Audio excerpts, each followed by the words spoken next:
اور اس مقام پر بیٹھ کر ہم پروردگار عالم کا شکر بجا لاتے ہیں کہ خداوند عالم نے ہمیں یہ توفیق عنایت فرمائی ہے، ہماری زندگی میں ہمیں یہ موقع دیا ہے اور ہمیں یہاں تک پہنچایا ہے کہ جن توفیقات کی وجہ سے ہم اس عظیم فرش عذاب پر بیٹھے ہوئے ہیں، ورنہ آپ غور فرمائیے گا کہ بہت سے لوگ ہیں جو اپنے نامہ اعمال میں اچھے کاموں کو ثبت کرنا چاہتے ہیں، لکھوانا چاہتے ہیں، لیکن انہیں توفیق نہیں ہو پا رہی ہے، یعنی وہ ان کی زندگی میں ایسا موقع نہیں ہو پا رہا ہے کہ وہ اس عظیم فرش عذاب پر آ کر بیٹھ سکے، اس لیے کیونکہ یہ کوئی معمولی جگہ نہیں ہے، یہ فرش عذاب کہ جہاں پر جناب سیدہ کا ذکر ہو رہا ہو، وہ کوئی معمولی مقام نہیں ہے، بلکہ یہ وہ مقام ہے کہ جہاں ایک ذرے کو بھی آفتاب بنا دیا جاتا ہے، یہ وہ مقام ہے کہ جہاں درس انسانی دی جاتی ہے، کہ جہاں پر انسان کو وہ تعلیمات اور وہ چیزیں عنایت ہوتی ہے کہ انسان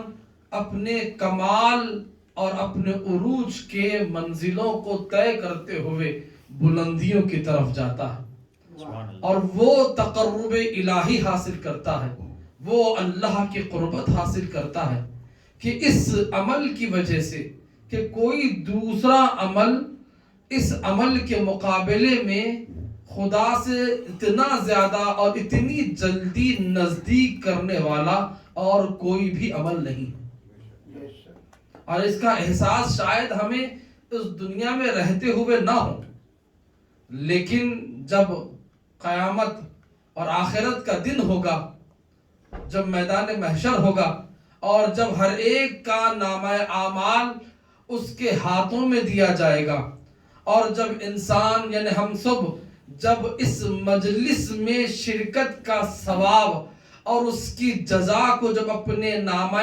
اعمال میں دیکھیں گے تو اس وقت ہم کہیں گے کہ ہے کاش ہم اور مجلس میں کیوں نہیں بیٹھ گئے، کیونکہ یہ وہ مقام ہے، روایات میں وارد ہوا ہے، کیونکہ اور بہت سے بڑے بڑے علماء نے یہ بیان کیا ہے، آ کر یہ بیان کیا ہے، کیونکہ اس دنیا سے جانے کے بعد وہ تفصیل نہیں ہے، میرا موضوع بھی فی الحال یہ نہیں ہے، لیکن بڑے بڑے علماء نے اپنے شاگردوں کے خواب میں بھی آ کر یہ بیان کیا ہے کہ ہمارا کوئی بھی عمل جب ہم خداوند عالم کی بارگاہ میں پیش کر رہے تھے تو ہر عمل میں کچھ نہ کچھ نقص نکل کر آ رہا تھا، کچھ کمی نکل کر آ رہی تھی، لیکن اگر یہ عزاداری، اگر یہ فرش عزا، اگر یہ ذکر اہل بیت اگر میرے ساتھ نہ ہوتا تو پھر میری مغفرت ہونا، میری بخشش ہونا یہ میرے لیے بڑا مشکل کھڑی ہو جاتی، تو لہٰذا اس منزل میں ہم پروردگار عالم کا شکر بجا لاتے ہیں کہ پروردگار عالم نے ہمیں اس محفل میں، اس مجلس میں اور اس فرش عزا پر بیٹھنے کی ہمیں توفیق عنایت کی ہے، لہذا اس لیے کیونکہ یہاں پر جو گفتگو ہوتی ہے، یہاں پر ہم اسلام سے اور تعلیمات اہل بیت سے نزدیک ہوتے جاتے ہیں، لہذا عزیزان گرامی میں شاید ایام عزا میں بھی آپ کی خدمت میں یہ بات عرض کی ہے کہ ہم فرش عزا پر جب آتے ہیں تو ہم جو آئے تھے اور جو واپس جا رہے ہیں تو دونوں میں فرق ہونا چاہیے، جیسے آئے تھے ویسے ہی جا رہے ہیں تو کوئی فائدہ نہیں ہے، ہمارے اندر جب فرش عزا پر ہم بیٹھ رہے ہیں تو ہمیں ہمارے اندر فرق ہونا چاہیے، ہمارے اندر تبدیلی ہونا چاہیے. یعنی ہم جیسے آئے تھے ویسے ہی نہ جائے، بلکہ آئے تھے پستیوں کے ساتھ، تو اب یہاں سے نکل کر جائیں گے تو بلندیوں کے ساتھ. یہاں پر بلندیوں کے ساتھ ہوتے ہوئے جانا ہے، اس لیے کیونکہ یہاں پر ہمیں وہ درس دیا جاتا ہے، ہمیں یہاں پر وہ تمام چیزیں سکھائی جاتی ہے. لہذا آپ غور کیجئے گا، یعنی میں نے جس حدیث کو بھی آپ کی خدمت میں پیش کیا ہے، یہ ہے حدیث قدسی کا ایک فقرہ. آپ جانتے ہیں کہ حدیث قدسی کسے کہتے ہیں؟ حدیث قدسی، کیونکہ دیکھیں میں بچوں کے لیے عرض کر دوں کہ اللہ کی طرف سے جو کلام نازل ہوا ہے، جو کلام آیا ہے، جبرائیل نے جو کلام لا کر رسول خدا پر نازل کیے ہیں، وہ کلام دو طریقے کا ہے. ایک کلام وہ ہے کہ جو رسول خدا پر نازل ہوا ہے وہ قرآن کہلاتا ہے. قرآن اللہ کی طرف سے نازل ہوا، جبرائیل لے کر آئے ہیں اور اسے قرآن کا حصہ بنایا گیا، قرآن بتلایا گیا ہے، جو آج ہمارے درمیان ان 30 پاروں میں جو موجود ہے، یہ قرآن مجید ہے. اور اللہ کے کلام کی دوسری قسم ہے، وہ بھی اللہ ہی کی طرف سے آیا ہے، جبرائیل لے کر آئے ہیں، رسول خدا پر نازل کیا ہے، لیکن اسے قرآن کا حصہ نہیں بنایا گیا. وہ قرآن کا حصہ نہیں ہے، بلکہ قرآن سے ہٹ کر اللہ کا کلام ہے، اور اسی کلام کو حدیث قدسی کہا جاتا ہے. بہت خوب. اسی کلام کو حدیث قدسی کہا جاتا ہے. یہ کوئی یعنی الگ سے یعنی کوئی یہ قرآن کا جز نہیں ہے، خدا ہی کا کلام ہے، یعنی رسول خدا کا کلام ہے، اللہ ہی کا کلام ہے کہ جسے رسول خدا پر نازل کیا گیا ہے، لیکن اسے قرآن کا جز نہیں بتایا گیا. یہ قرآن کا حصہ نہیں ہے، یہ قرآن نہیں ہے، بلکہ قرآن سے ہٹ کر اللہ کا ایک کلام.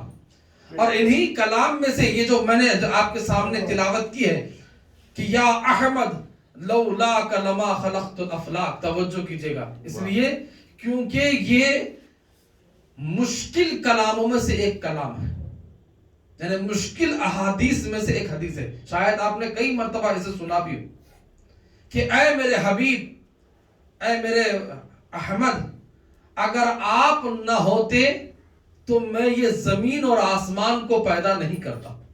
لولا کا لما خلقت الافلاک، اگر آپ نہ ہوتے تو میں یہ زمین و آسمان کو پیدا ہی نہیں کرتا.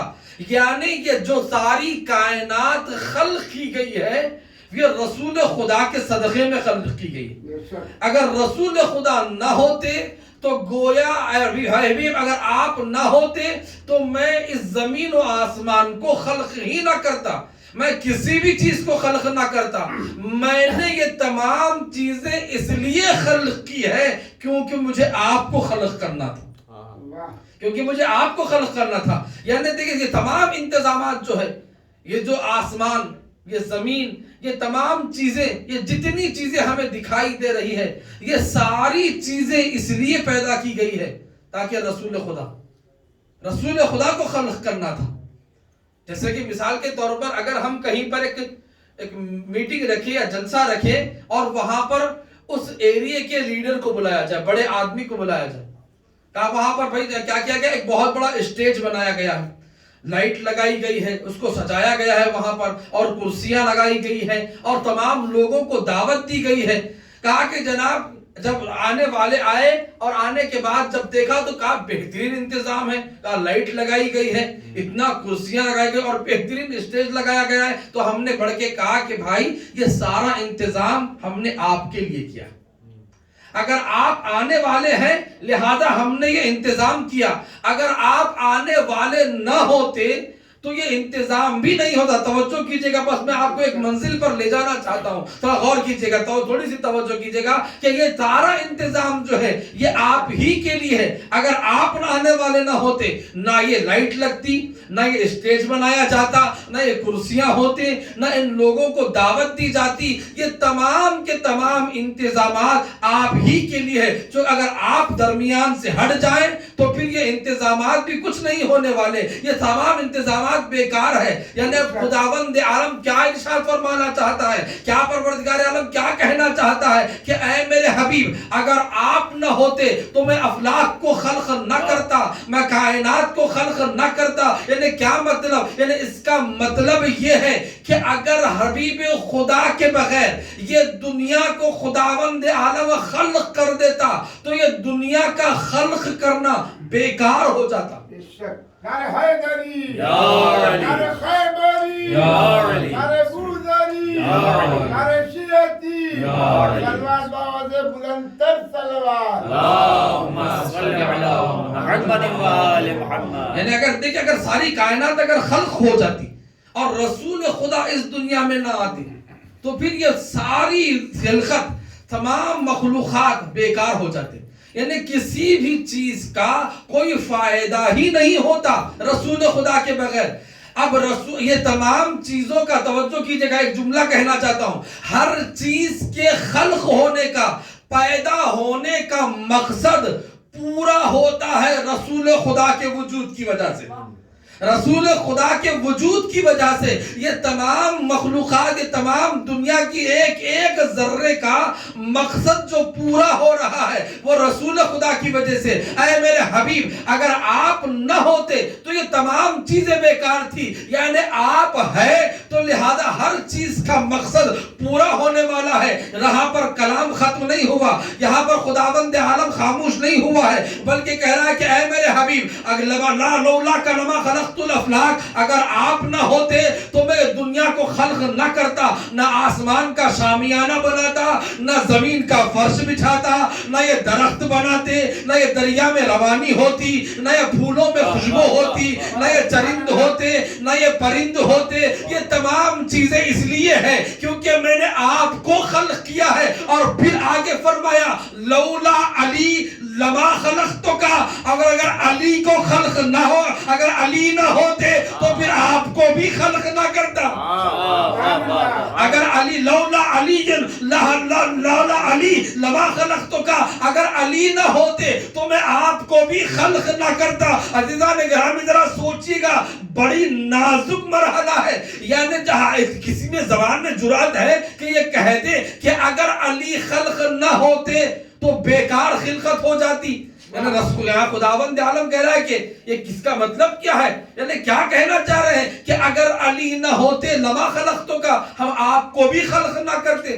یعنی کیا مطلب؟ یعنی اس کا مطلب یہ ایک رسول خدا سے پہلے جتنے انبیاء آئے ہیں اگر رسول خدا نہ آتے تو تمام انبیاء کی محنتیں ختم ہو جاتی. اور رسول خدا جب اس دنیا میں آئے تمام انبیاء کی محنتوں کو پورا کیا. خاتم الانبیاء بن کر آئے، آخری نبی بن کر آئے ہیں، تو خاتم المرسلین بن کر آئے ہیں. تمام انبیاء کا مقصد یہاں پر آ کے پورا ہوا. لیکن اب آپ جانتے ہیں رسول خدا کے بعد اب کوئی نبی آنے والا نہیں ہے. میں بڑی تیزی سے گزر رہا ہوں. اب کوئی نبی آنے والا نہیں ہے. اے پروردگار یہ تیرے انبیاء 1,24,000 انبیاء نے آ کر اس دنیا میں جو محنت کیے ہیں یہ تمام محنتیں کیسے باقی رہنے والی ہے؟ کہا کہ گھبراؤ نہیں، اگر رسول خدا کی محنت، میں رسول خدا کی میرے حبیب کی محنت کو رائے گا اور بیکار جانے نہیں دوں گا. کہا کہ وہ کس طریقے سے؟ کہا کہ اس کے مشن کو زندہ رکھوں گا. وہ کیسے مشن کو زندہ رکھا گیا؟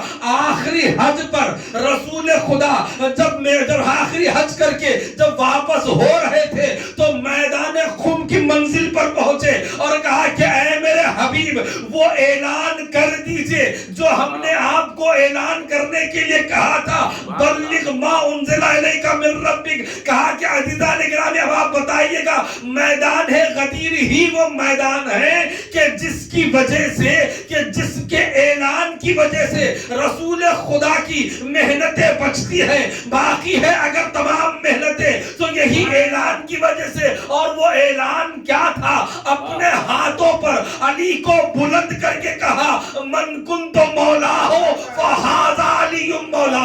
صلوات پڑھے محمد اور آل محمد. نعرہ حیدری، نعرہ خیبری، نعرہ بوذری، نعرہ سلوات. یعنی غور کیجئے گا، یعنی اگر رسول خدا کی محنتیں اگر بچ رہی ہے تو وہ علی کی ولایت کی وجہ سے. اسی لیے کہا لولا علی لما خلقتک، اگر علی نہ ہوتے تو پھر آپ کو بھی خلق نہ کرتا۔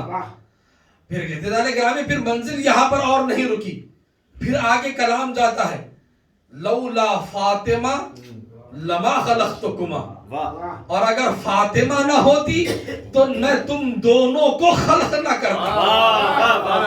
یعنی اگر فاطمہ نہ ہوتی تو نہ میں اے علی آپ کو خلق کرتا، نہ اے محمد آپ کو خلق کرتا۔ یعنی اب اس کا مطلب کیا ہوا؟ یعنی اس کا مطلب یہ ہے یعنی اب علی کے بعد، علی کے علاوہ ایک ایسے وجود اور ایک ایسے ہستی کی ضرورت ہے جو رسول خدا کے مشن اور مقصد کو آگے بڑھائے، اور وہ تنہا علی سے تو نہیں ہو سکتا، لہذا اب ایسے وجود کی ضرورت ہے جو علی کے برابر ہو۔ توجہ کیجئے گا، جو علی کے برابر ہو۔ عصمت علی کے برابر ہونا چاہیے، علم علی کے برابر ہونا چاہیے، فضیلت علی کے برابر ہونا چاہیے، فضائل علی کے برابر ہونا چاہیے، ہر چیز میں علی کی ہمسر ہونا چاہیے، علی کے برابر ہونا چاہیے۔ اسی لیے تو رسول خدا نے کہا لولا علی لم یکن لفاطمہ کفوا، اگر علی نہ ہوتے تو پھر فاطمہ کا کوئی کفو نہ ہوتا، فاطمہ کا کوئی ہمسر نہ ہوتا۔ آدم سے لے کر قیامت تک کوئی بھی فاطمہ کا ہمسر بن ہی نہیں سکتا تھا۔ یعنی اس کا مطلب یہ ہے کہ جتنی فضیلت مولا علی کی ہے وہ تمام فضیلت فاطمہ کی فضیلتیں بھی ہیں، سبحان اللہ سبحان اللہ، وہ تمام فضیلتیں سیدہ کی فضیلتیں بھی ہیں۔ اور سیدہ کا کیا مقام ہے، کیسی منزل ہے، کوئی فضائل نہیں۔ یعنی جتنے جو مولا کائنات کے لیے جو حدیث کہی رسول خدا نے کہ اگر تمام درخت قلم بن جائیں، اگر تمام سمندر سیاہی بن جائے، اور تمام پتے ورق اگر کاغذ بن جائے، اور تمام جن و انس مل کر علی کی فضیلتوں کو لکھنا چاہے، جمع کرنا چاہے، تب بھی علی کی فضیلتیں ختم ہونے والی نہیں ہیں۔ اسی طریقے سے اگر تمام جن و انس مل کر بیٹھ جائیں اور تمام درخت قلم بن جائیں اور تمام جن و انس مل کر سمندر کو سیاہی بنا کر اگر فاطمہ کی فضیلتیں لکھنا چاہے، سمندر کی سیاہی ختم ہو جائے گی، انسان اور جن عاجز ہو جائیں گے، لیکن فاطمہ کی فضیلتیں پوری نہیں ہو سکتی ہے۔ صلوات پڑھیں محمد و آل محمد۔ لہذا عزیزان گرامی فاطمہ زہرا کا کیا مقام ہے، کیا منزل ہے۔ کہا کہ یہاں تک بتا دیا خداوند عالم نے کہ اگر فاطمہ نہ ہوتی تو نہ احمد کو محمد آپ کو خلق کرتا، نہ اور اے علی آپ کو خلق کرتا۔ بس ایک حدیث سے آپ اندازہ لگائیے گا، میں اپنی منزل کی طرف آنا چاہتا ہوں۔ ایک حدیث جناب سیدہ کے بارے میں رسول خدا نے فرمایا کہ لو کان الحسن شخصا کانت فاطمہ، اگر تمام اچھائیوں کو جسمانی شکل دی جائے، اگر تمام کمالات کو جسم بنایا جائے تو وہ فاطمہ بنتی ہے، بہت خوب، واہ واہ واہ واہ، وہ فاطمہ بنتی ہے۔ لو کان الحسن شخصا کانت فاطمہ، اگر تمام حسن کو اگر شخص بنایا جائے، جسمانی شکل دی جائے، وہ فاطمہ بنتی ہے۔ کہا بل ہیا آدم، بلکہ فاطمہ اس سے افضل ہے، بہت خوب، واہ واہ واہ، فاطمہ اس سے بھی افضل ہے۔ یعنی جتنی فضیلتوں کا ہم تصور کرتے ہیں، ہر فضیلت کم ہوتی ہے، ذات فاطمہ بلند ہوتی ہے۔ صلوات پڑھیں محمد و آل محمد۔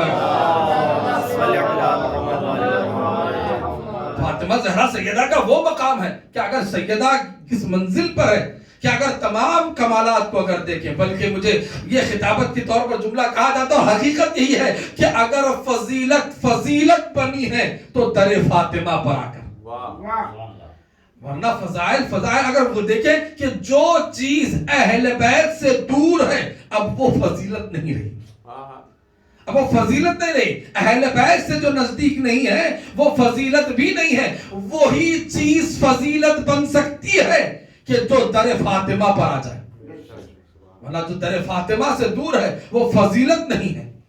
تو لہذا عزیزان گرامی یہ شہزادی کا مقام ہے، یہ وہ منزل ہے، اس سے بڑھ کر اور کیا مقام چاہیے۔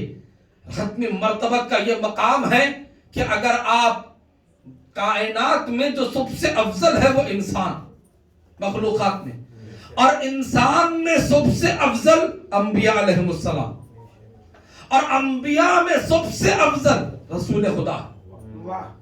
اسی لیے جب رسول خدا بزم انبیاء میں جاتے ہیں تو رسول خدا کے احترام کی خاطر تمام انبیاء کھڑے ہو جاتے ہیں۔ احترام رسول خدا میں ہر نبی کھڑا ہو جاتا ہے۔ کہا کس لیے؟ اب جب نبی کھڑے ہوئے تو کائنات کی ہر شے کھڑی ہو گئی، کیونکہ انبیاء کھڑے ہوئے ہیں تو کائنات کی ہر شے احترام کر رہی ہے۔ کائنات کا ذرہ ذرہ احترام میں کھڑا ہوا ہے، وہ اپنی طرف سے احترام کر رہا ہے۔ کہا کیوں؟ کہا انبیاء کھڑے ہو گئے ہیں۔ کہا انبیاء کیوں کھڑے ہوئے ہیں؟ کیا ختم المرسلین آئے ہیں، سید الانبیاء آئے ہوئے ہیں؟ تو اللہ اکبر، رسول خدا کا یہ مقام ہے کہ اگر رسول خدا انبیاء کے درمیان آ جاتے ہیں تو تمام انبیاء کھڑے ہو جاتے ہیں، اور جب انبیاء کھڑے ہوتے ہیں تو کائنات کا ذرہ ذرہ کھڑا ہوتا ہے۔ تو رسول اسے کہتے ہیں، تمام ذرات جس کے احترام کے لیے کھڑے ہو جائیں اسے ختم الانبیاء کہتے ہیں، اور جس احترام کے لیے ختم الانبیاء کھڑے ہو جائے اسے فاطمہ کہتے ہیں۔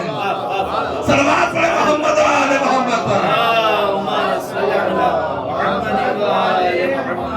فاطمہ زہرا کا وہ مقام ہے۔ اور عزیزان گرامی یاد رکھیے گا کہ سیدہ وہ منزل، وہ مقام ہے بی بی کا کہ روایت میں ملتا ہے، متفق علیہ روایت ہے، سنی شیعہ ہر کتاب میں یہ روایت لکھی ہوئی ہے، اور وہ لکھتے ہیں کہ جب کبھی بھی جناب سیدہ رسول خدا کے بزم میں آتی تھی تو رسول خدا پوری طریقے سے فاطمہ زہرا کے احترام کے لیے کھڑے ہو جایا کرتے تھے۔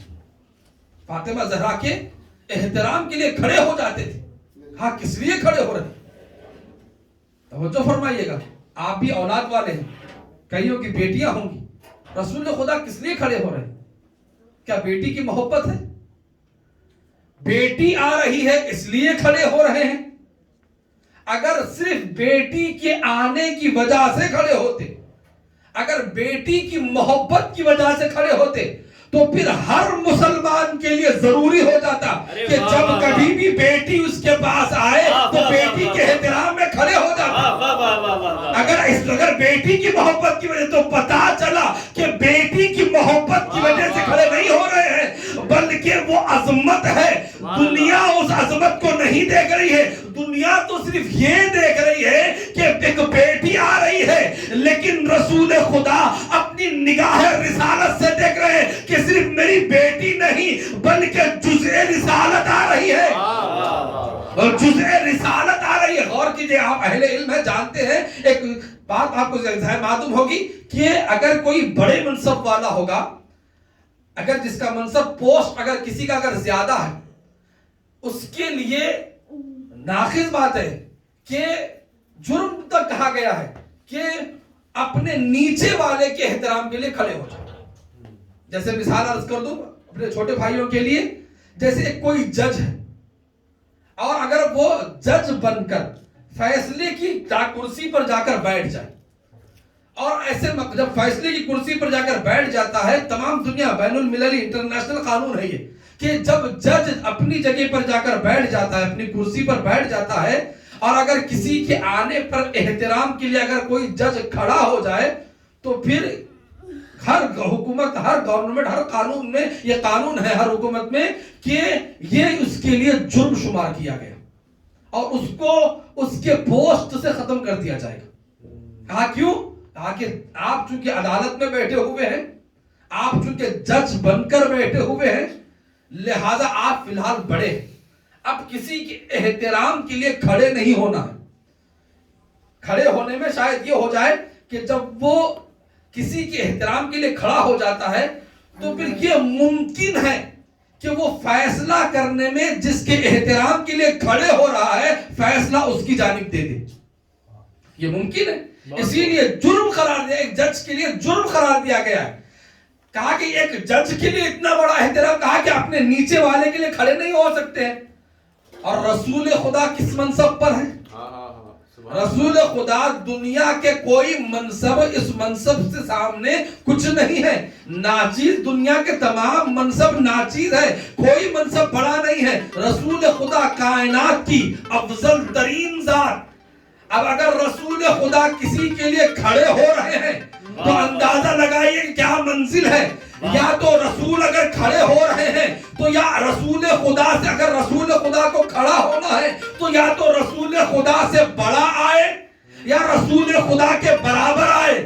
اب اگر رسول خدا کھڑے ہو رہے ہیں تو سمجھو کہ بیٹی ہونے کی وجہ سے نہیں کھڑے ہو رہے ہیں بلکہ جزء رسالت ہونے کی وجہ سے کھڑے ہو رہے ہیں. اسی لیے کہا فاطمہ تو بضعۃ منی. یہ اس کا مطلب یہ نہیں ہے کہ فاطمہ میرا جگر کا ٹکڑا ہے. ہر بیٹی باپ کا جگر کا ٹکڑا ہوتی ہے. کہا کہ نہیں, رسول خدا نے یہ نہیں کہا بلکہ کہا فاطمہ تو بضعۃ منی, یعنی فاطمہ میرا جز ہے. فاطمہ میرا جز ہے, یعنی جو منصب میرا منصب ہے وہ منصب فاطمہ کا منصب ہے.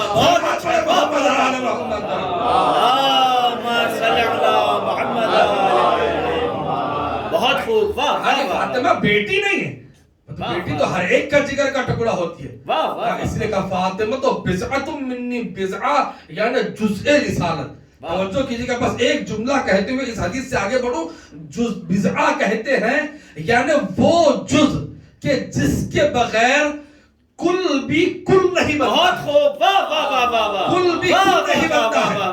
یعنی جیسے مثال دیتا ہوں, جیسے اگر ایک گلاس میں پانی کو بھر لیا جائے, اگر ہم آدھے پانی کو اگر خالی کر لیں تو کہا یہ پانی کل نہیں, اگر آدھا پانی اگر الگ کر دیا جائے کہا کہ یہ کل نہیں ہو سکتا. کہا جب تک کہ اس کے جز کو نہ ملا دیا جائے. دوسری مثال دوں, جیسے کہ پانی ہے, پانی ہی کی مثال لیجئے. پانی دو چیزوں سے مل کر بنا, جانتے ہیں بچے اسکول میں پڑھتے بھی ہیں.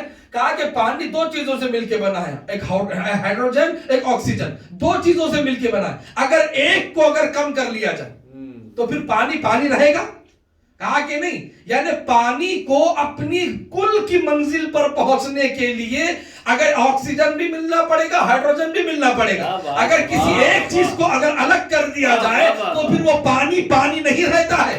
پر اسی طریقے سے یعنی اگر کل میں سے جز کو الگ کر لیا جائے تو پھر وہ پانی پانی نہیں رہتا ہے. بس اسی طرح اے مسلمانوں, اگر فاطمہ کو رسول سے اگر الگ کر رہے ہو تو پھر رسول کی رسالت کو پوری طریقے سے نہیں سمجھ رہے ہیں بلکہ رسول کی رسالت میں نقص پیدا کر رہے ہیں. تو فاطمہ وہ منصب اس ذات کا نام ہے کہ جس کی وجہ سے رسول خدا کی رسالت تکمیل تک پہنچ رہی ہے. تو اب پتا چلا کہ ولایت کے اعلان کے بعد جو خداوند عالم نے کہا کہ الیوم اکملت لکم دینکم واتممت علیکم نعمتی, وہ ایک طرف ولایت علی کا اعلان تھا اور ایک طرف بضعۃ منی کا اعلان تھا. محمد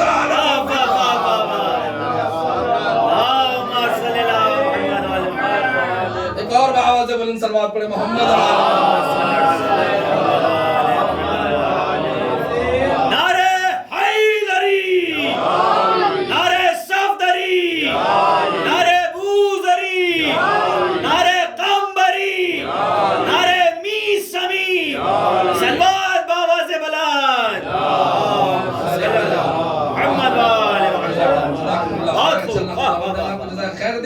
خداوند عالم نے یہ بتلا دیا, کہا کہ فاطمہ کی عظمت کو سمجھو. فاطمہ وہ مقام ہے کہ رسالت بھی جس کے بغیر کامل نہیں ہوتی ہے. فاطمہ اس ذات کا نام ہے. اور جتنی فضیلتیں بیان کرو, ایک ایک فضیلت, کتنی فضیلتیں. شہزادی وہ بس آپ کی منزل پر آ رہا ہوں. کہا کہ شہزادی کس مقام پر ہے. کائنات میں افضل ترین ذوات کون ہوئے؟ انبیاء. انبیاء سے افضل ائمہ علیہم السلام, کیونکہ ائمہ کی محبت کی وجہ سے پروردگار عالم نے انبیاء کو نبوت عطا کی ہے. آپ نے سنا, آپ جانتے ہیں بہتر طریقے سے. اسی محبت کی وجہ سے ایک نبی بنا. اور خود ائمہ علیہ السلام یہ کہتے ہیں, 11ویں امام حسن عسکری علیہ السلام امام ارشاد فرماتے ہیں نحن حجت اللہ علی الخلق وجدتنا فاطمہ حجت علینا. اللہ اکبر. فضیلت کو دیکھیں.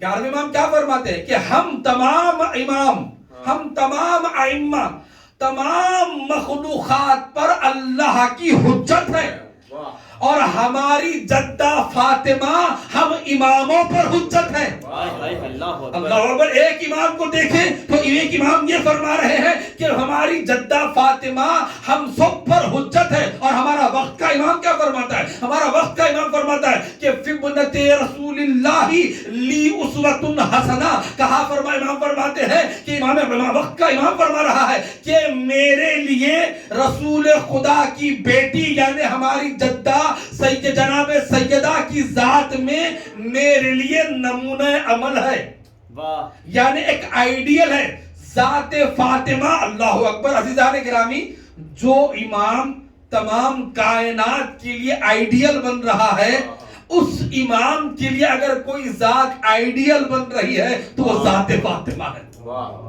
کہ امام فرما رہے ہیں، امام زمانہ کا ارشاد ہے فی بنت رسول اللہ لی اسوۃ حسنہ، کہ جب میری فاطمہ میں، میری جدہ میں میرے لیے اسوہ حسنہ ہے، آئیڈیل ہے میرے لیے فاطمہ آئیڈیل ہے. یہ وہ فاطمہ. کہا کس منزل پر ہے؟ کہا اس لیے کیونکہ فاطمہ نے اتنی قربانیاں دی ہیں، وہ زندگی گزارنے کا سلیقہ بتلایا، زندگی گزارنے کا جو صحیح طریقہ بتایا ہے. حالانکہ کیا عمر تھی جناب سیدہ کی، کیا سن تھا جب اس دنیا سے گئی تو 18 برس کی تھی، صرف 18 برس کی اس دنیا میں تھی. لیکن یہ 18 سال کو آپ اٹھا کر دیکھیں، اتنے اہم سال اور ایسی بابرکت زندگی کہ زندگی کا کوئی پہلو شہزادی کا خالی دکھائی نہیں دیتا. اس لیے کیونکہ ایک عورت میں جو پہلو ہوتے ہیں وہ 3 طریقے کے پہلو ہوتے ہیں. ایک عورت 3 چیز سے خالی نہیں، یا تو کسی کی بیٹی ہے، یا کسی کی زوجہ ہے، یا کسی کی ماں ہے. بیٹی بنی تو کیسی بیٹی بنی؟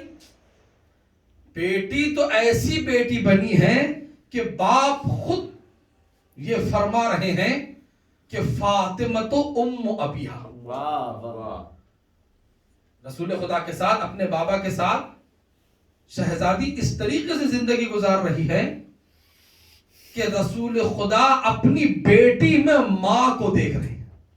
اللہ اکبر. بہت بڑا جملہ ہے جزانے کرم.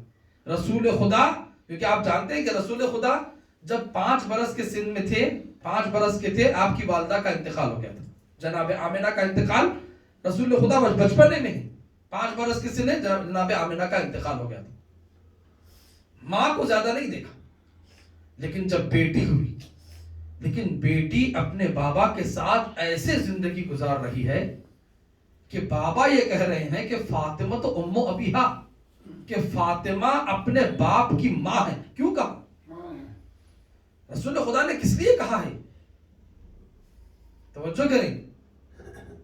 بالخصوص ہمارے ماں بہنیں اور شہزادی کی کنیزیں اس نقطے کی طرف توجہ کرنا ضروری ہے کہ کیوں شہزادی کے لیے رسول خدا نے ایسے کیوں کہا. کہا اپنے بابا کا اتنا خیال کہ روایت میں ملتا ہے کہ جو کفار قریش رسول خدا کو جو اذیتیں دیتے تھے، ہر اذیت کے وقت فاطمہ زہرا آ کر رسول خدا کو سہارا دیتی تھی.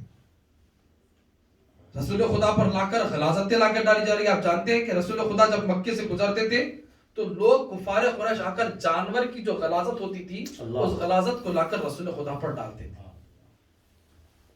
رسول خدا نماز میں مشغول ہوتے، جانور کی غلاظت لا کر رسول خدا پر ڈالتے تھے. خدا لعنت. شہزادی آتی تھی اپنے بابا کے سارے بدن کو صاف کرتی. رسول خدا کے راستے میں کانٹے بچھا دیے جاتے تھے. رسول خدا کے پاس آتی فاطمہ زہرا اپنے بابا کے زخموں پر مرہم لگاتی. اتنی محبت اور اس طریقے سے پیش آئی کہ ایک باپ یہ فرما رہا ہے کہ فاطمہ میرے ماں ہے، اپنے باپ کی ماں ہے فاطمہ. اور کیا کیا چیزیں عرض کروں. اور اگر شوہر کی زندگی، شوہر کے ساتھ زندگی گزاری تو کیسی زندگی گزاری. توجہ کیجیے گا، عجیب نکتہ ہے. کون شوہر ہے؟ جناب سیدہ کا شوہر کون ہے؟ کائنات میں افضل ترین ذات، وہ ذات کہ جس کے لیے رسول خدا نے فرمایا کہ ذکر علی عبادہ، یعنی فاطمہ زہرا کے شوہر بھی وہ شوہر ہے کہ جس کا ذکر کرنا بھی عبادت قرار دیا گیا. اور جب اس فاطمہ کے بارے میں رسول خدا یہ مولا کائنات سے جب پوچھتے ہیں کہ یا علی، ابھی رسول خدا ابھی مولا کائنات کی شادی ہوئی ہے، پہلی رات کے بعد دوسرے ہی دن رسول خدا یہ پوچھ رہے ہیں کہ یا علی، آپ نے اپنی زوجہ یعنی میری بیٹی کو کیسے پایا ہے؟ تو عزیزان گرامی کون کہہ رہا ہے؟ وہ علی فرما رہے ہیں کہ جس کا ذکر کرنا خود عبادت ہے. علی نے خود علی کی اتنی عبادتیں ہیں کہ ہم تصور نہیں کر سکتے. اتنی عبادتیں کی کہ خود علی کا ذکر کرنا عبادت بن گیا ہے. اور ایسے علی یہ کہہ رہے ہیں کہ اے علی، آپ نے فاطمہ کو کیسے پایا ہے؟ تو فرمایا کہ یا رسول اللہ، میں نے فاطمہ کو اپنی عبادت میں مددگار پایا ہے. میں نے فاطمہ کو اپنی عبادت میں مددگار پایا ہے. اللہ اکبر. تصور کریے گا، یعنی مولا بتاتے ہیں یعنی کہ بہت بڑا درس ہے بالخصوص ان لوگوں کے لیے جن کی شادیاں ہو چکی ہیں اور اپنی زندگی گزار رہے ہیں. کہا کہ دیکھو، اگر شریک حیات ہو تو صرف دنیا کی حد تک ساتھ دینے والی نہ ہو، دنیا کی ضرورتوں کو پوری کرنے والی نہ ہو. شریک حیات، صحیح شریک حیات وہ ہوتی ہے جو اللہ کی عبادت میں اپنے شوہر کے لیے مددگار ثابت ہوتی ہے. صلوات پڑھے محمد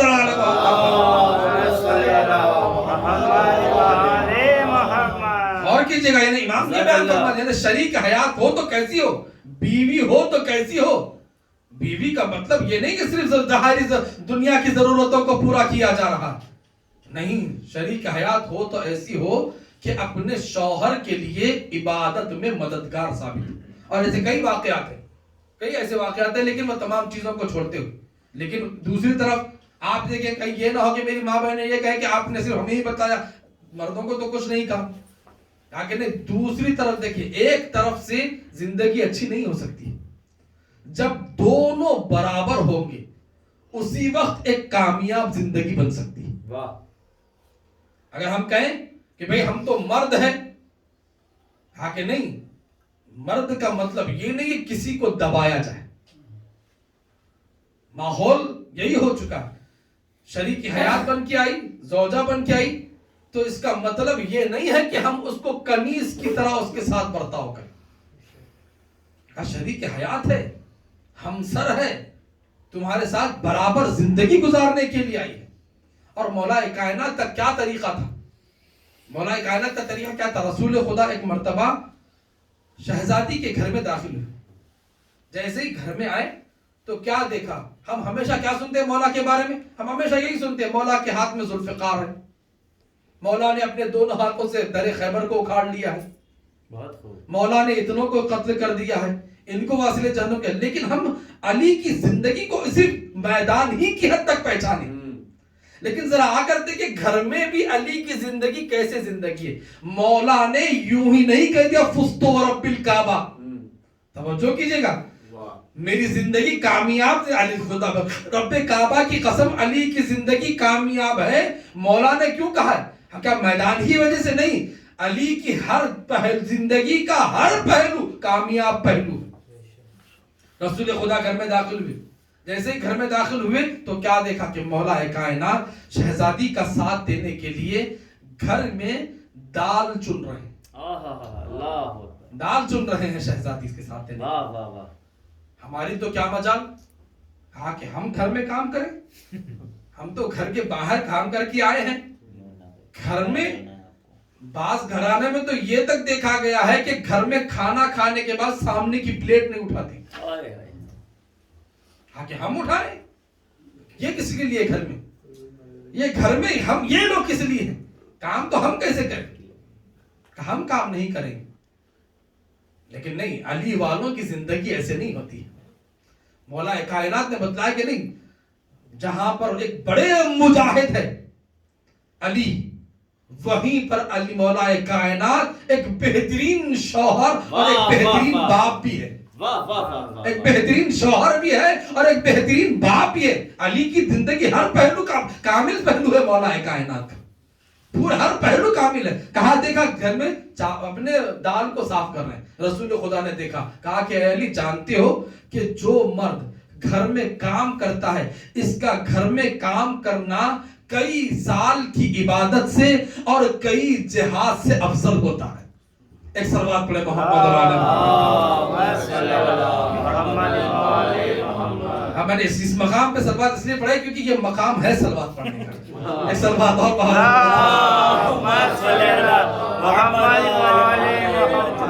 تاکہ ہم توجہ کریں تاکہ ہم گھر میں, یہ نہیں کہ گھر میں ہم آئے تو مولا کائنات نے بھی شہزادی کا ایسے ساتھ دیا. کہا یہ وہ شہزادی ہے کہ وہ بیوی ہے اور اس کا یہ در ہے کہ اس دروازے پر جو بھی آتا ہے خالی ہاتھ نہیں جاتا. بے شک, بہت خوب, واہ. اسیر آئے لے کر گئے, اپنا دامن بھر کر گئے. ذرا توجہ کیجئے, کیا ہم نے کبھی دیکھا ہے کہ ہم تاریخ میں دیکھ لیجئے گا کہ کبھی ہم نے دیکھا کہ ایک دلہن ہو پہلی رات, جبکہ ہم جانتے ہیں کہ ایک عورت کو اپنی شادی کا جوڑا کتنا عزیز ہوتا, کتنا پسند ہوتا ہے اسے, اور اگر لیکن شہزادی کی کیا ہم تصور کر سکتے ہیں کہ کوئی عورت اپنی شادی کی پہلی رات اپنی شادی کا جوڑا کسی اور کو دے دے؟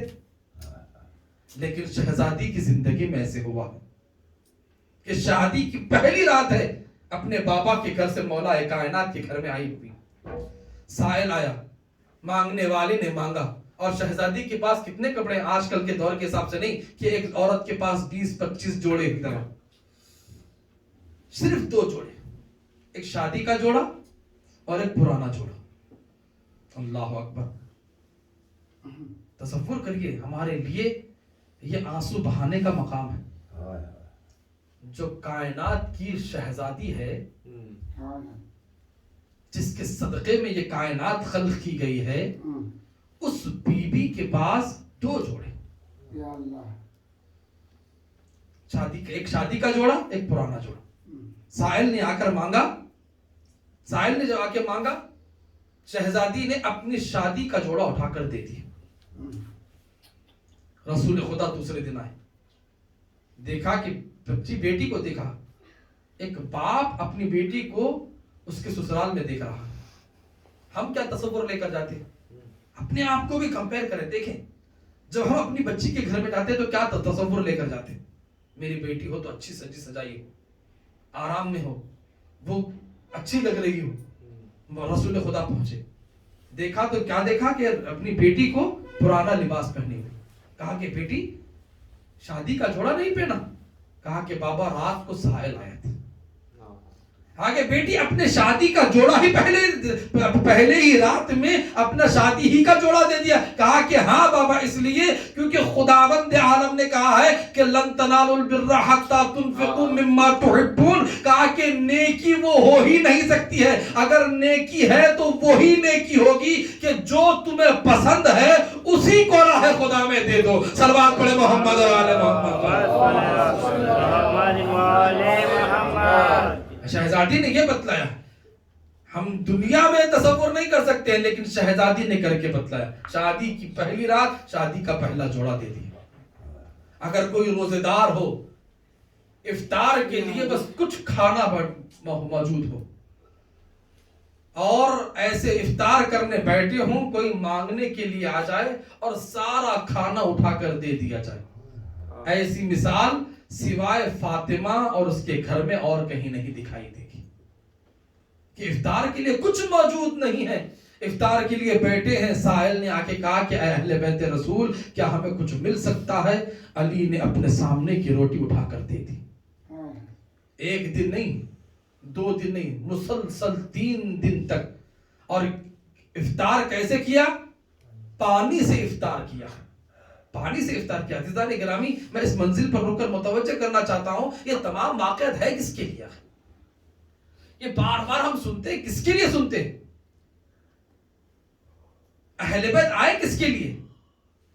صرف واقعات کو سننے کے لیے یا یہ کہ نہیں یا صرف مجلس کو رکھنے کا مقصد ہی یہی ہوتا ہے تاکہ ہم سیرت اہل بیت کو معلوم کر کے اپنی زندگی میں بھی عمل ایسے ہی کریں جیسے اہل بیت نے کر کے بتلایا ہے، جیسے اہل بیت نے کر کے بتایا۔ صرف سننے کے لیے ذکر نہیں ہوتا ہے، اہل بیت کے اعمال کو اپنی زندگی میں عمل کرنے کے لیے ہم یہ نہیں کہتے کہ ہم اہل بیت کے برابر ہو جا رہے ہیں، نہیں، اہل بیت ہمارے لیے آئیڈیل بن کر آئے تھے، کہا کہ بتلانے کے لیے آئے تھے کہ دیکھو اگر زندگی گزارو تو کیسی زندگی گزارو۔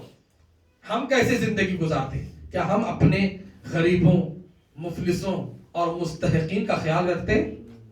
اگر کوئی ضرورت مند ہے جس کے پاس اللہ نے دیا ہے، کیا ضرورت مند کا خیال رکھتا ہے؟ نہیں، بلکہ کہتے ہیں کہ نہیں، جیسے ہی وہ ضرورت مند دکھائی دے گا ہم اپنے سر کو پھیر لیں گے، اپنے سر کو ہٹا لیں گے، دیکھیں گے تک نہیں، نظریں نہیں ملائیں گے، تاکہ یہ آ گئے، اب یہ آ گئے، یہ اپنی مصیبتیں بیان کرنا شروع کر دیں گے۔ نہیں عزیزان گرامی، اہل بیت نے ہمیں یہ نہیں بتلایا۔ اہل بیت کا در وہ در ہے، اور روایت میں ہے کہ یہ معمولی در نہیں۔ آیت تطہیر کے نازل ہونے کے بعد 6 مہینے تک مسلسل رسول خدا نماز سے جانے سے پہلے اور نماز سے واپسی کے وقت رسول خدا اس در پر ٹھہر جاتے تھے اور کہتے تھے السلام علیکم یا اہل بیت النبوہ و معدن الرسالہ، اے اہل بیت رسول آپ پر میرا سلام۔ یہ وہ در ہے کہ جس در پر ملائکہ بھی اگر آتے تھے تو بغیر اجازت کے گھر میں داخل نہیں ہوتے تھے۔ آپ نے رسول خدا کی شہادت کے وقت مصائب سنے کہ ملک الموت جیسا فرشتہ در سیدہ پر آ کر ٹھہرا ہوا ہے، دق الباب کرتے جاتا ہے، اجازت مانگتا ہے۔ جب شہزادی کی آنکھوں سے آنسو جاری ہوئے، رسول خدا نے پوچھا کہ بیٹی کس لیے گریہ کر رہی ہو؟ کہا بابا ایک عربی ہے جو اجازت مانگ رہا۔ رسول خدا نے جب دیکھا تو کہا اے بیٹی فاطمہ جانتی ہو کہ یہ کون ہے؟ یہ وہ ہے کہ جسے کسی کے دروازے پر جا کر اجازت مانگنے کی ضرورت نہیں ہے، وہ کسی کے دروازے پر اجازت نہیں مانگتا، لیکن اے فاطمہ یہ تیرے دروازے کی عظمت ہے کہ ایک ملک بھی بغیر اجازت کے تیرے دروازے میں داخل نہیں ہوتا ہے۔ عزیزان گرامی، یہ وہ دروازہ ہے کہ جہاں پر ملک بھی بغیر اجازت کے نہیں آتا، جہاں پر خاتم الانبیاء ٹھہر کر سلام کرتے ہیں۔ ہم نے دیکھا اب نبی کا طریقہ یہ ہے، ایک ملک کا طریقہ یہ ہے، لیکن امت اس دروازے پر کیسے آئی ہے؟ اس دروازے پر امت کیسے آئی ہے؟ رسول خدا کی آنکھ بند ہوئے ابھی کچھ دن گزرے تھے کہ امت اس دروازے پر آگ اور لکڑی لے کر جمع ہوئی۔ جناب فاطمہ آگے بڑھی، ایک بار نہیں آئے، کئی مرتبہ دروازے مولا کائنات پر دق الباب کرتے تھے، کہتے تھے علی کو بلاؤ۔ جب کئی مرتبہ متعدد مرتبہ تکرار ہوئی، شہزادی نے کہا کہ اب میں جاؤں گی۔ کہا بی بی آپ کس لیے جا رہی ہیں؟ کئی جوانوں کے ذہن میں سوال نہیں پیدا ہوتا کہ جب مولا کائنات موجود تھے تو شہزادی کیوں گئی دروازے پر؟ بی بی دروازے پر کیوں گئی؟ جبکہ ہجوم ہے، مسلمان سارے آئے ہوئے ہیں، شہزادی کس لیے جا رہی؟ کہا جانتے ہیں کس لیے شہزادی گئی؟ اس لیے کیونکہ رسول خدا نے بی بی کے مقام اور فضیلت کو بتلایا تھا کہ دیکھو شہزاد فاطمہ کون ہے؟ فاطمہ میرا بضعہ ہے، فاطمہ میرا جز ہے۔ یہ لوگ وہی لوگ ہیں جنہوں نے مسجد میں دیکھا ہے کہ جب کبھی فاطمہ آتی تھی تو رسول خدا کھڑے ہو جاتے تھے۔ یہ وہی لوگ ہیں جنہوں نے دیکھا کہ رسول خدا کو دیکھا کہ رسول خدا فاطمہ کے ہاتھوں کا بوسہ لیا کرتے تھے۔ فاطمہ جانتی ہے کہ میں جب جاؤں گی تو شاید یہ لوگ میرے احترام میں کچھ رک جائے، آگے نہ بڑھے۔ اور شہزادی دروازے پر آپ نے متعدد مرتبہ سنا، لیکن اب اس عنوان سے سوچئے گا کبھی، کہا کہ شہزادی نے دروازے پر جب گئی، شور ہونے لگا کہ ابوالحسن کو باہر نکالو، ابوالحسن کو باہر نکالو۔ شہزادی نے کہا کہ میں فاطمہ ہوں۔ تو ملعون نے مجمع سے ایک ملعون نے کہا کہ اگر فاطمہ ہے تو ہوا کرے۔ اس سے بڑا ظلم مصیبت نہیں ہے عزیزان کرام۔ اہل بیت کے لیے بہت بڑی مصیبت ہے. فاطمہ زہرا کے لیے یہ کہا جا رہا ہے کہ اگر فاطمہ ہے تو ہوا کرے ہم دروازے میں آگ لگا دیں گے.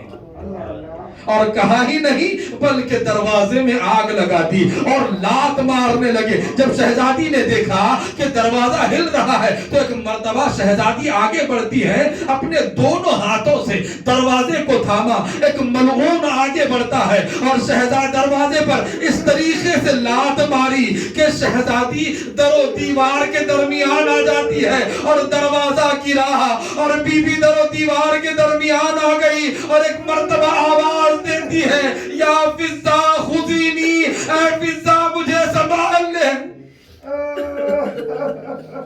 اجرکم اللہ. عزادارو خدا آپ کو سلامت رکھے, خدا آپ کے گھر والوں پر کوئی مصیبت نہ آئے. غیرت دار مجمع ہے. عزادارو آپ جانتے ہیں نا, یہ کسی عزادارو دنیا میں دیکھتے ہیں کہ اگر دنیا میں کسی پر کوئی مشکل گھڑی آتی ہے, ذرا احساس سے سنیے گا. عزادارو دنیا پہ اگر کوئی مشکل گھڑی آتی ہے تو وہ کس کو پکارتی ہے؟ مشکل کشا کو آواز دیتی ہے. مولا علی کو پکارتی ہے, مولا ہماری مشکل کشائی کریے. بی بی پر اتنی بڑی مصیبت کی گھڑی آئی ہے لیکن بی بی کس کو آواز دے رہی ہے؟ اے فضا مجھے سنبھال لے. اے بی بی, آپ علی ابن ابی طالب کو کیوں آواز نہیں دے رہی ہے؟ پوری دنیا اپنی مشکل کشائی کے لیے علی کو آواز دیتی ہے. اے بی بی, آپ کس لیے مشکل کشا کو نہیں پکار رہی ہے؟ عزادارو آگے کا جملہ دیکھیے گا, ہمیں معلوم ہوگا. ارے کس لیے نہیں پکارا؟ کہا اس لیے نہیں پکارا, اے فضا مجھے سنبھال لے, میرے پیٹ میں جو محسن تھا ارے وہ شہید ہو گیا ہے. ارے بی بی جانتی ہے علی اگر اس حالت میں فاطمہ کو دیکھ لے گا تو علی پر کیا کیفیت ہو جائے گی. اجرکم اللہ. ہاں عزادارو, یہ بڑی مشکل گھڑی ہوتی ہے. ایک عورت جانتی ہے, سمجھتی ہے کہ اس کے لیے کتنا مصیبت کا مقام ہوتا ہے کہ ایک عورت سے اس کا بچہ ساخط ہو جائے. اسی لیے فاطمہ نے فضا کو آواز دی, ہے فضا مجھے آ کر سنبھال لے, میرے پیٹ میں جو محسن تھا. اجرکم اللہ. ہاں عزادارو, بس آپ کی زحمت کو تمام کر دیا. عزادارو ایک مرتبہ شہزادی پر اتنی مصیبتیں ہوئی, مصیبتوں پر مصیبتیں پڑ رہی ہے. شہزادی نے مرثیہ پڑھا کہ سبت علیہ مصائب اللہ انہا سبت علیہ سرنا لیالیا. اے بابا, آپ کے بعد مجھ پر وہ مصیبتیں ڈھائی گئی کہ اگر ان مصیبتوں کو روشن دنوں پر ڈالا جاتا تو وہ روشن دن شب کی تاریکی میں تبدیل ہو جاتے.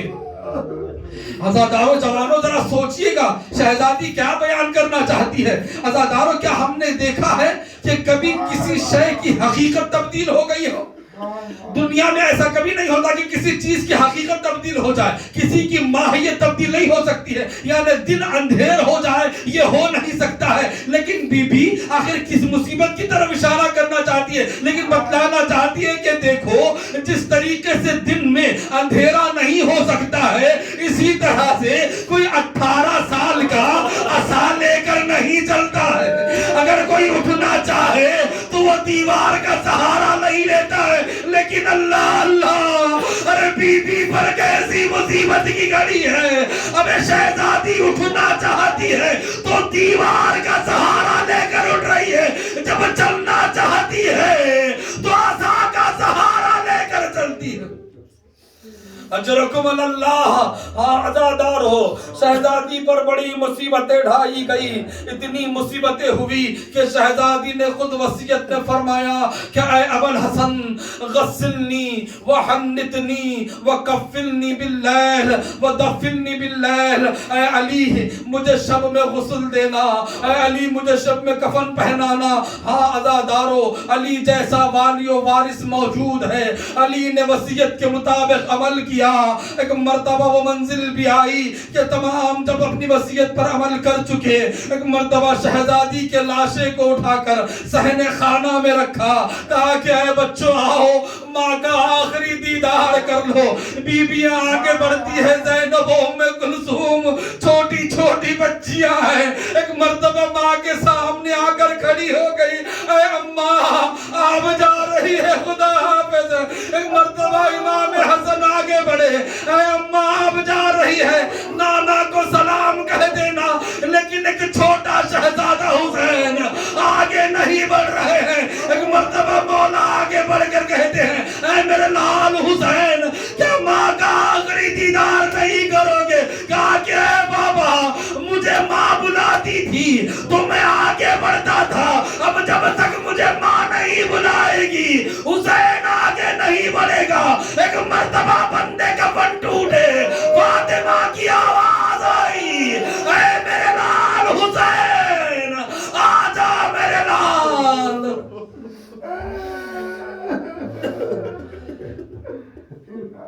اللہ لعنت اللہ وسيعلم الذين ظلموا أي منقلب ينقلبون إنا لله وإنا إليه راجعون رضا بقضائه وتسليما لأمره۔ پروردگار تجھے واسطہ محمد اور آل محمد کا، اس ذکر قلیل کو ذاکر اخیر اور سماعت کو سامنے کرام اور بنا کو بانیان محترم